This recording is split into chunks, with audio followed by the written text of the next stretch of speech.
The morning sun bled gold through the glass walls of the Quan Empire Tower, Seoul's heart beating beneath its shadow. Inside the top-floor penthouse, everything shimmered with quiet wealth, marble floors, minimalist white furniture, and the faint scent of lavender tea wafting from a steaming cup placed neatly by the window. Quante sat behind his desk, scrolling through reports he didn't need to read. His sharp jawline tightened with every click. 30 years old, impossibly handsome, the kind of man whose silence filled a room more than most people's words. But behind his calm exterior, his mind was chaos, not from business, not from his double life as the city's most feared underground boss, but from her. Bunmi. He could still hear her voice. Not her spoken one, her inner one. The first time it happened, he thought he was losing his mind. Now, he wasn't sure if he wanted it to stop. Bunmi Adeyemi adjusted her blouse nervously as she stood outside the mirrored elevator. She had arrived in Seoul only 3 months ago, a cultural exchange intern assigned to Quan Holdings, a position she never thought she'd land. She was beautiful in a way that made people stop. Deep ebony skin, large soulful eyes framed by long black curls, and a soft accent that made every syllable sound like a secret. But lately something strange had happened. Whenever she was near Quante or anyone in his family, they reacted to her thoughts. They laughed when she didn't speak. They answered questions she never asked out loud. And, the most terrifying thing, they all seemed to love her for it. She stepped into the elevator, exhaling shakily. "Okay, Bunmi," she whispered to herself. "Just go up there, deliver the documents, smile, and leave. Don't overthink. Don't think about how his lips looked yesterday. Don't." "Miss Bunmi," came a low voice from behind. She froze, slowly turned. Quante stood there, black suit, open collar, the faint shadow of a smirk. His presence filled the small space instantly. She bowed slightly, flustered. "Mr. Quan, I didn't know you were." "I was waiting for you," he interrupted calmly. Her heartbeat stumbled. "He what?" The elevator doors closed. Silence stretched. She tried not to think, but her mind betrayed her. Why does he have to smell so good? Why does he stand so close? This man could ruin someone's sanity just by breathing next to them. And then, he chuckled. A deep, dark sound. Her eyes widened. "What?" "Nothing," he said, still smiling faintly. "Just, you think a lot for someone so quiet." Her mouth fell open. You heard that?" He tilted his head slightly. "Maybe." By the time they reached his office, Bunmi was certain she'd die from embarrassment. Quante leaned back in his chair, studying her. "Sit." She obeyed, setting the folder on the desk. "Tell me," he said softly, "what are you thinking now?" She started, shaking her head. "That's not fair." "Then stop thinking," he teased. "Oh, he's enjoying this." His lips twitched. "Yes, I am." Her jaw dropped. Oh my God, you're really—" "Yes," he said simply. "And not just me. My mother, father, siblings, we can all hear you. Every thought, every emotion." Bunmi stood abruptly. "You're joking." He rose too, his height towering over her. His expression softened. "I wish I were." She blinked, trembling. "So, when I thought your brother looked like a—" "Yes." "And when I called your mother terrifyingly beautiful?" "Yes." "Oh my God." He chuckled again. She liked that one. That was how her strange life with the Quan family began, a girl whose mind was never private, in a mansion full of people who could hear her every unspoken word. But what Bunmi didn't know yet was this. Her gift wasn't random. It was part of something deeper, something tied to Quante's past. The mansion was grand enough to shame palaces. Crystal chandeliers dripped light across hallways lined with oil paintings. Mrs. Quan, elegant, poised, with diamond earrings that could buy a house, smiled warmly as Bunmi entered. "Ah, our little sunshine," she said fondly. "Come in." "Good evening, ma'am," Bunmi said, bowing politely. But in her mind, she looks like she'd poisoned someone with a smile. Mrs. Quan laughed, almost choking on her tea. "Oh, Bunmi, you're delightful." Bunmi flushed. I'm so sorry. I didn't mean. Don't apologize, dear. It's refreshing to hear honesty for once. Across the room, Kwante's younger brother, Minho, grinned. She called me a walking headache yesterday. And was she wrong? Mrs. Kwan said dryly. Kwante entered then, hands in pockets, eyes instantly finding Bunmi. For a moment, the chatter dulled. Why does he look at me like that? Like I'm the only sound in the room. His jaw flexed. Because you are. She flinched. Stop doing that. Minho burst out laughing. Hyung, she's gonna run away from you one of these days. Kwante's voice dropped, dangerous and amused. She wouldn't dare. And the way he said it, half promise, half warning, made Bunmi's heart twist. Bunmi leaned over the balcony rail, the Seoul skyline glittering below. Her mind spun like the city lights. Then she heard the footsteps. She didn't turn, she already knew. Kwante. He joined her quietly, standing close enough that his sleeve brushed hers. Can't sleep? He asked. She exhaled shakily. Would you, if everyone in this house heard your thoughts? No, he said. But I'd learn to use it. Of course he would. He smiled faintly. You're learning. She turned to face him. Why are you doing this? Why me? His gaze softened for a fraction of a second. Because your voice silences mine. Her breath caught. What does that mean? He stepped closer, the city light tracing his jaw. It means when I hear your thoughts, I forget my own. That hasn't happened in years. Then he leaned in so close she could feel his breath on her cheek. Can I hear what you're thinking now? He murmured. Her heart hammered. That if you kiss me, I won't stop you. He smiled, eyes dark. Good. And then he kissed her, slow, searching, like he'd been waiting all his life for the permission her silence gave. The world fell away. The city, the noise, the curse. None of it mattered. Only him. That kiss marked the beginning of something neither of them understood. A love tangled in secrets, danger, and a supernatural bond that even death might not break. Because Kwante wasn't just a CEO. He was Seoul's hidden mafia king. And Bunmi wasn't just a girl. She was the key to a prophecy his family had tried to bury. The morning after the kiss was quieter than usual at the Kwan mansion. Bunmi's heart wouldn't stop replaying it. The warmth of his lips, the way his hand had lingered against her cheek, the sound of Seoul below them fading into nothing. And yet, every time she thought about it, someone answered in her head. A giggle from Minho downstairs. A sigh from Mrs. Kwan through the kitchen walls. Even the old butler hummed, young love, under his breath as she passed. Oh my God, she thought, mortified. They all heard me thinking about the kiss. From somewhere in the hall, Minho's voice floated. Yup, every detail. Bunmi froze in place. Minho, she hissed, storming toward the living room. The younger Kwan brother was sprawled on the couch in his tracksuit, sipping iced coffee. His grin was infuriating. Relax, Bunmi. It's not like it's the first time someone's kissed my brother, he teased. She crossed her arms. You're impossible. He's lucky I can't throw this coffee at him without getting fired. He chuckled. We heard that too. Upstairs, Kwante watched the security feed with a faint smirk. She was angry, beautifully so. He'd seen hundreds of women in his life, models and heiresses who wanted his money or power. But Bunmi's fury had something real in it. And the worst part? He could feel her emotions even when she wasn't speaking. Her thoughts echoed faintly in his head now, soft like a whisper beneath his heartbeat. Why did he kiss me? What am I to him? Kwante closed his eyes briefly. If only she knew.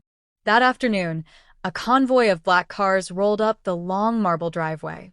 Mrs. Kwan rose from her seat, alarm flickering across her usually serene face.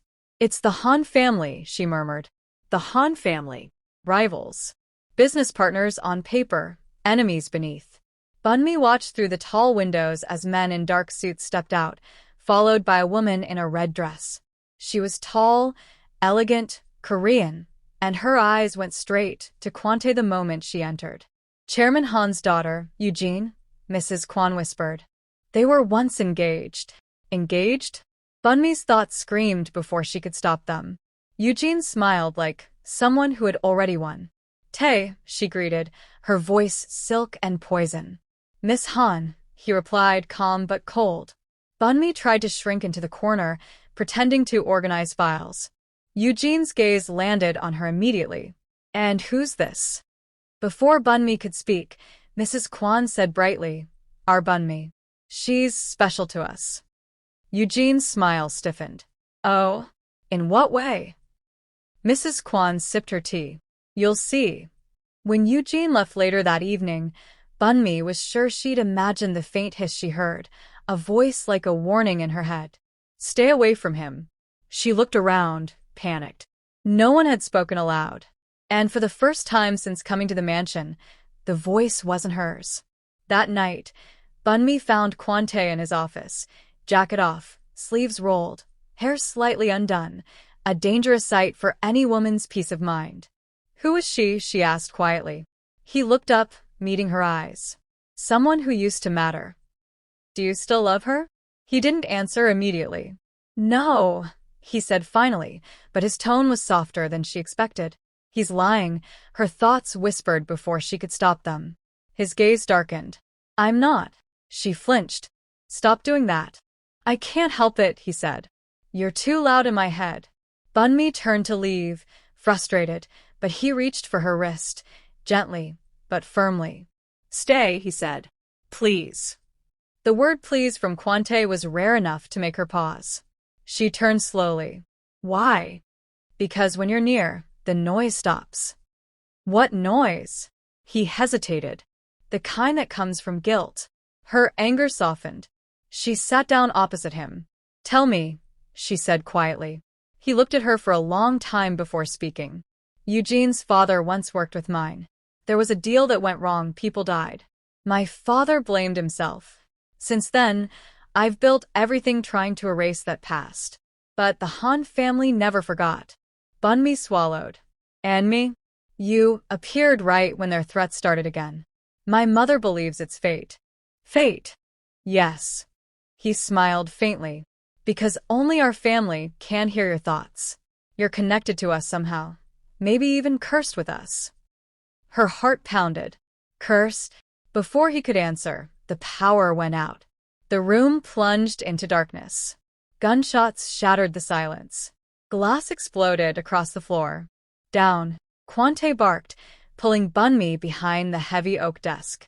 She screamed as another shot tore through the window. "What's happening? Are we going to die?" "Not if I can help it," he said, pressing a gun into his hand, sleek, silver, deadly. She stared. "You carry." "Always." He peeked above the desk, firing twice. The answering silence was terrifying. When the lights flickered back on, two masked men lay unconscious near the entrance. Bunmi trembled, clutching the desk. Who were they? He holstered the gun. "Han family mercenaries. They wanted to scare us." She glared. "You call that scaring?" He looked at her, really looked, and his voice softened. "You're safe now. As long as you're here, no one touches you." She swallowed, feeling his hand brush her cheek. "You said the same thing last night before you kissed me." His lips twitched. "And I meant both." Then, gently, he kissed her again, this time not desperate or stolen, but protective, deliberate. The kind of kiss that promised chaos. Her mind screamed 100 things, but the loudest was simple. "I'm falling for him." And, unfortunately for Bunmi, every single Kwan in that mansion heard it. The night after the attack, the Kwan mansion felt different. Every light in the hallways burned through the darkness, like a warning. Security guards stood at every entrance, earpieces glinting under the chandeliers. And yet, amid all the protection, Bunmi felt more exposed than ever. She stood by her bedroom window, hugging her arms to herself. Seoul glittered below, cold and distant. Inside her mind, a storm brewed. They almost died tonight. Because of me? Because I'm connected to them somehow? Stop blaming yourself, a voice murmured behind her.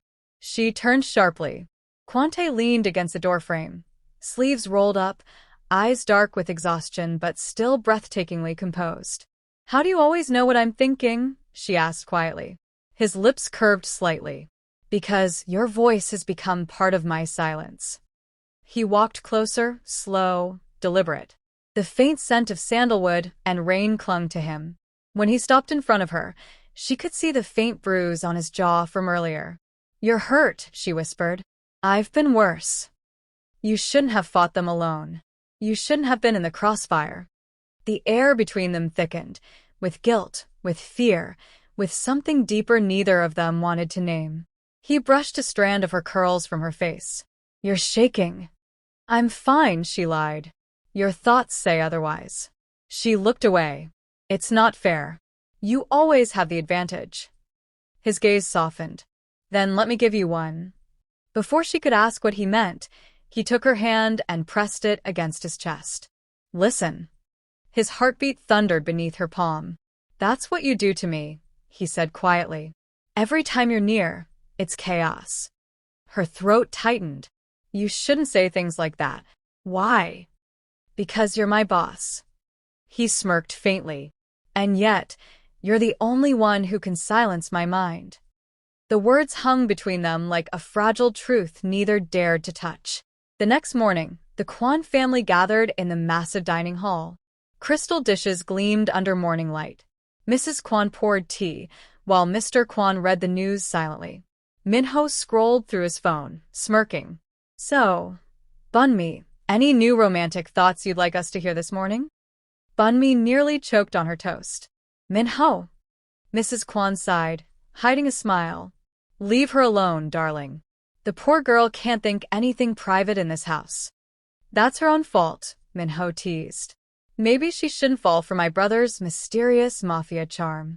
Minho, Kwante's voice warned, low and icy. The younger brother raised his hands innocently. Hey, I'm just saying what everyone's thinking. Bunmi glared. If only I could mute you. He chuckled. I heard that. Mr. Kwan lowered his newspaper. Enough. We have a more serious problem. The table fell silent. He continued, the Han family won't stop.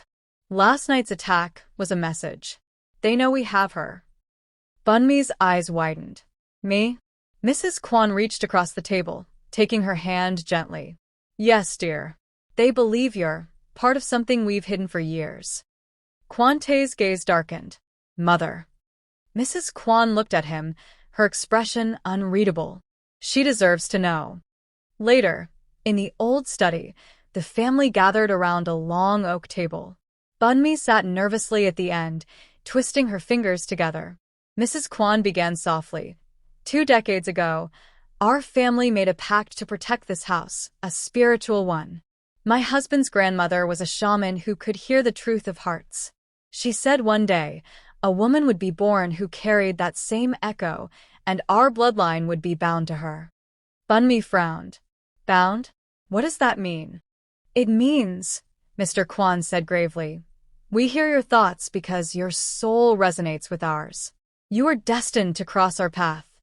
Bunmi's chest tightened. That can't be possible. I'm from Lagos, not Seoul. Mrs. Kwan smiled faintly.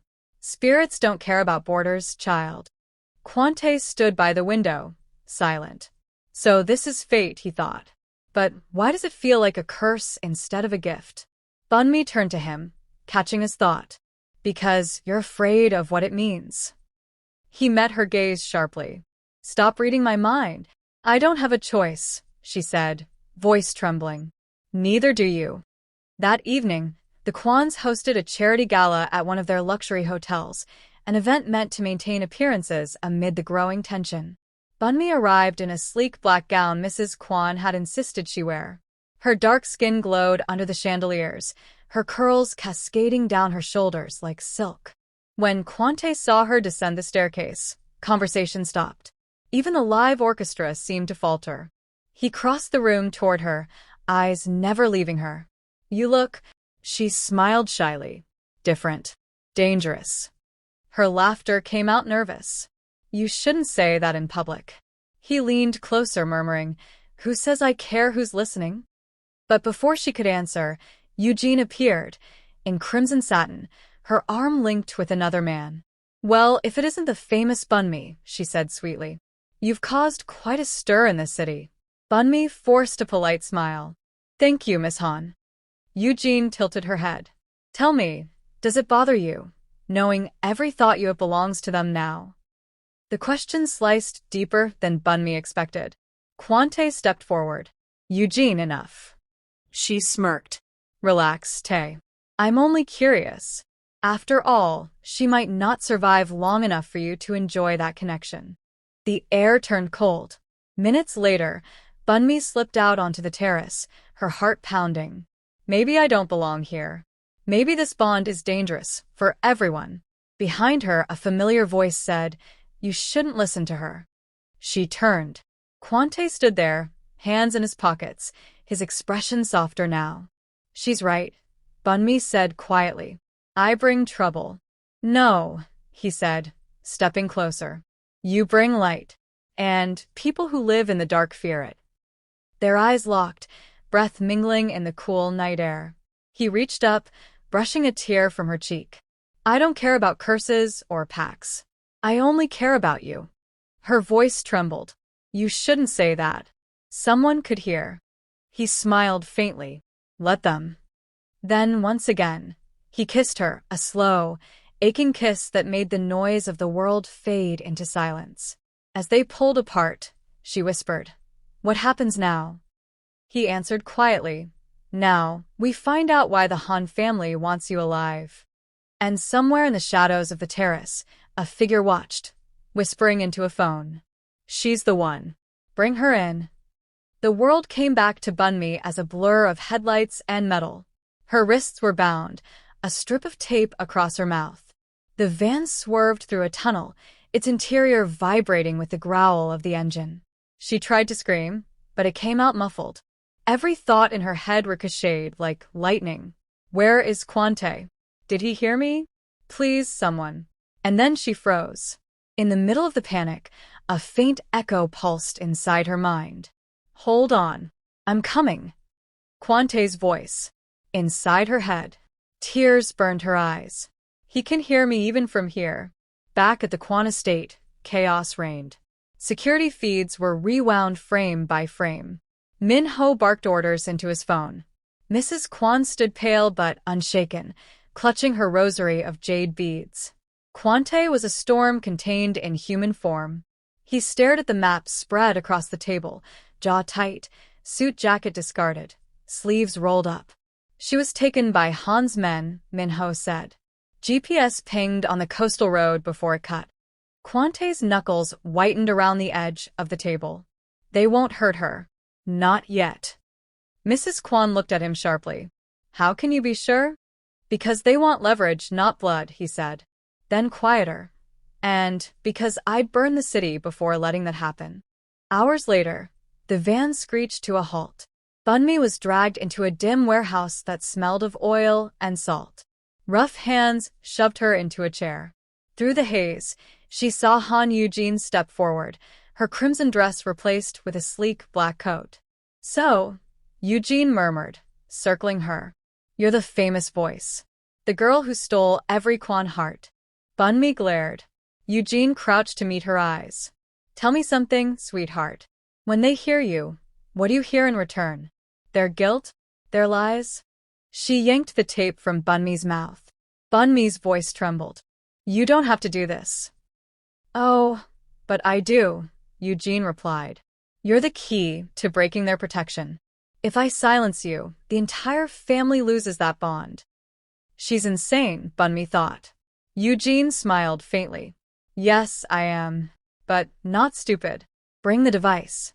Two men rolled in a crate of gleaming equipment, electrodes, monitors, a faint hum of electricity. Bun Mi's pulse raced. What is that? An experiment, Eugene said. Let's see how loud your mind can scream. Meanwhile, Quante's convoy sped down the highway, black SUVs cutting through the night. Rain lashed the windshield. His earpiece crackled. Found them, Min Ho said.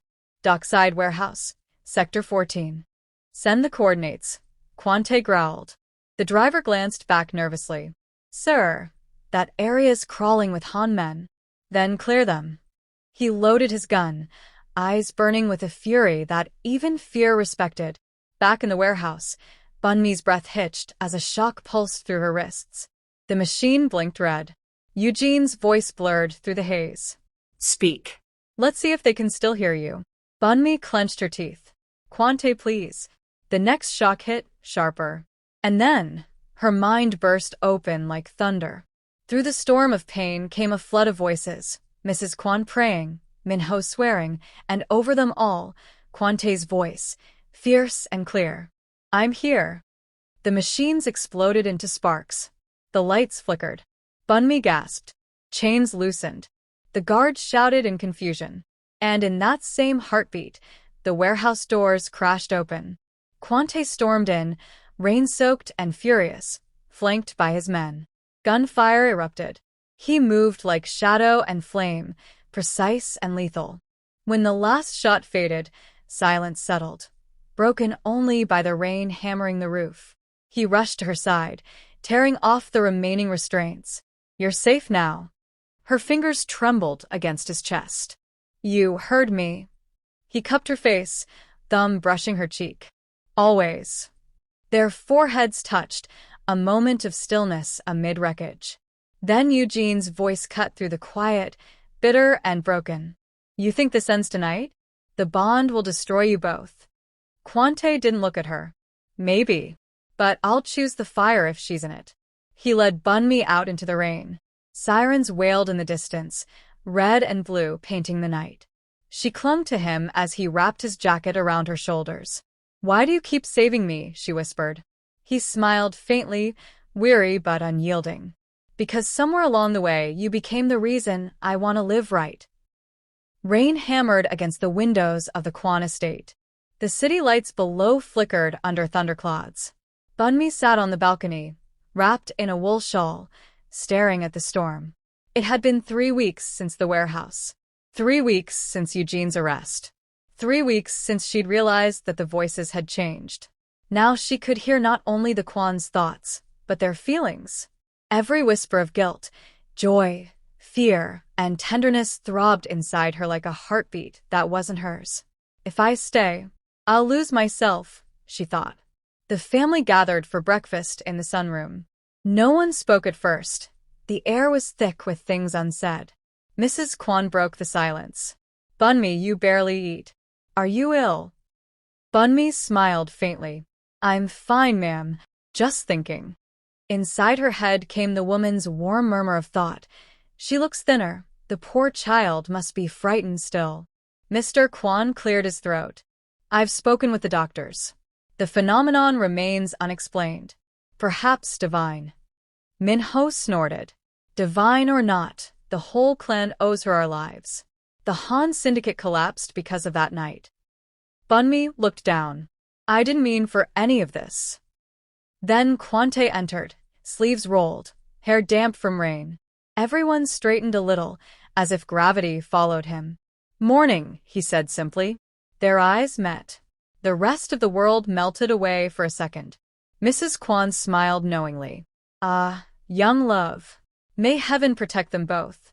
Bunmi blushed, realizing she'd heard the thought. She quickly looked away. Later, in the corridor lined with portraits, Quante found her leaning against the wall.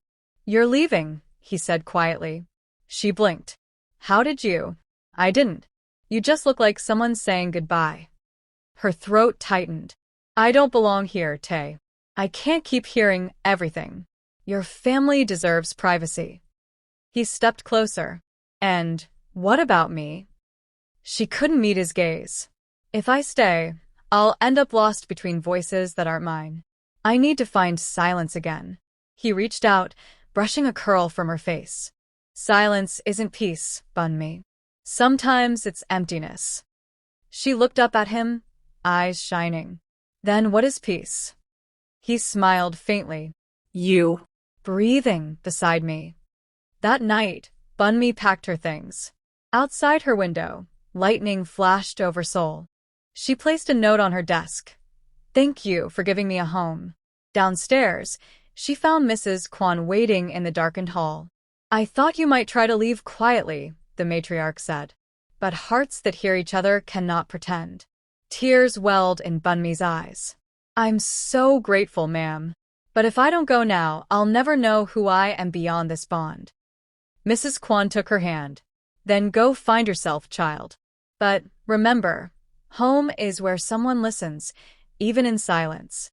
Morning. The terminal buzzed with travelers. Bunmi stood in line, clutching her passport.